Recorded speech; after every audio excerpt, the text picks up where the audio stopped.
안녕하세요. 법무법인 파트원의 최용준 변호사입니다. 오늘은 저희 사무실에서 있었던 좀 특이한 사례, 좀 어려웠지만 잘 성공한 사례 몇 가지를 한번 말씀드리는 시간을 가져보고자 합니다. 네, 변호사님 이제 네. 우리나라의 한 4명 중 1명은 자영업을 한다는 통계가 있을 정도로 그렇죠. 자영업 좀 자영업 많으시죠. 하시는 분들 굉장히 많으신데 네.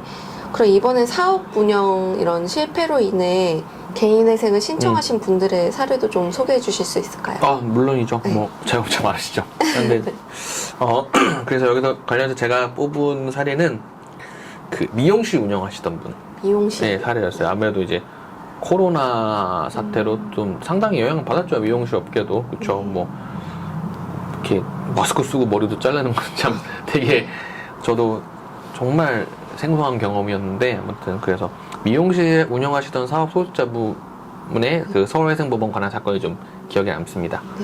이번 그럼 기본적인 상황이 어떠셨나요? 네. 이번에? 연령대는 그 40대 초반이셨고요.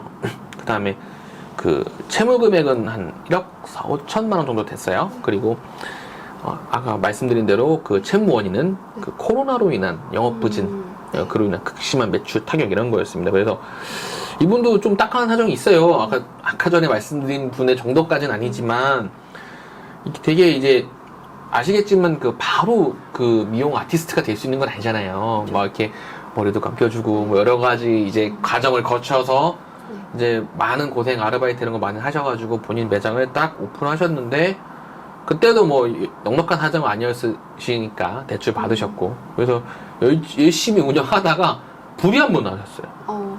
불이 한 번 나서 뭐 보상 범위라는 게 사실 모든 피해를 보장해주진 않으니까 또 대출을 받으셔가지고 복구하셔서 열심히 또 어떻게 힘들게 끌어나가셨는데 코로나가 빵 터져버린 거죠. 그러니까 더 이상 이렇게 버틸 수가 없는 거예요. 그래서 그 소상공인진흥공단에서 여러 번 저금리 대출 받으면서 또 월세 및 유지비에 투입하셨는데 결국에는 이게 또 채무 증대로밖에 이어지지 않아서 안타깝게도 안 됐어요. 그러니까 이걸로 버틸 수가 없었던 거예요.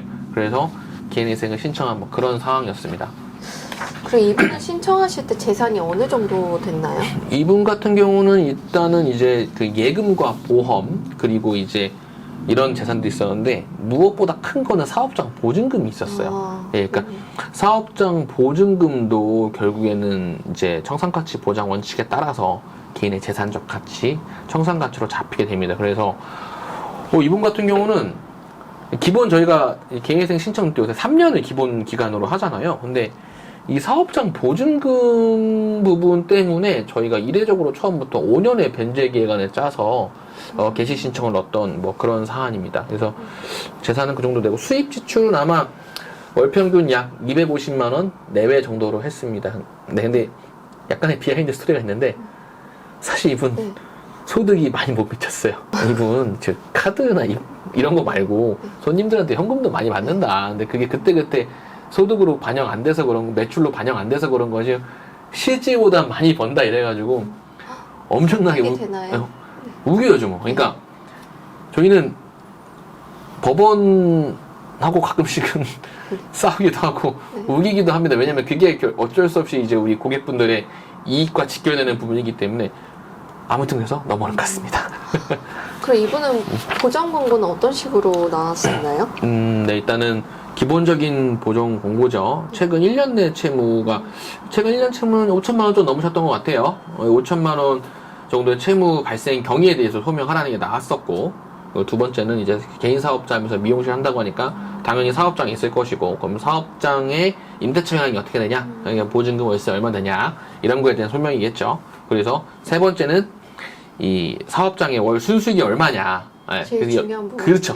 여기서 제가 조금 말씀드린 우기를 많이 한 거예요. 그러니까 그냥 카드 전표나 입금된 거로만 하면은 이거 변제기간 청산가치 보장 원칙 때문에 안 나올 수도 있겠다. 왜냐면 또 생계비 같은 것도 있는 거니까 떼고 나면 가용소득이라는 게 얼마 안 될 수 있는 거거든요.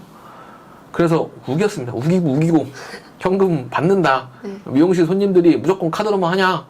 나이 드신 분들은 뭐 5만원짜리 주고 할 수도 있고 할 수도 있고 그러면 현금 주시면 아름아름 우리도 어려운 사정이니까 뭐 10% DC도 해주고 뭐 이런 것 때문에 현금 수입도 아주 많지는 않지만 그래도 의미 있게 있다고 막 끊임없이 우겼습니다. 우겼더니 다행히 넘어가셨어요. 그럼 혹시 장부 같은 것도 네네네네. 필요한 자료가 되나요? 예, 네. 당연히 있죠. 그러니까 뭐 현금 장부 같은 거 매출 기입이 있으면 상당히 그런 거는 유의미한 근거 자료가 될 수 있습니다. 그러니까 이것도 일용 소득의 경우가 마찬가지예요.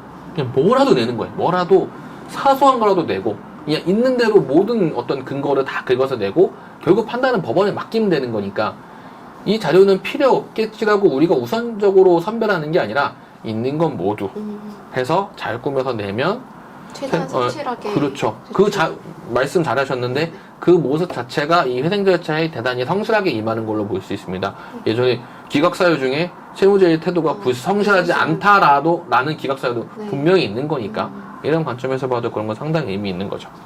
그러면 이분은 이제 어떤 결과로 개시 결정을 받나요? 그래서 아까 말씀드린 대로 일단 60개월 기본으로 했고요. 월 69만 원에서 70만 원 정도 갚으시는 걸로 해서 변제율은 30%가 나왔습니다. 총 채무금이 약 4, 5천만 원인데 그 중에 30%니까 대략 1억 원 가까이 탕감 받으신 2억 그런 또 가까이. 잘된 사례라고 볼 수 있겠습니다.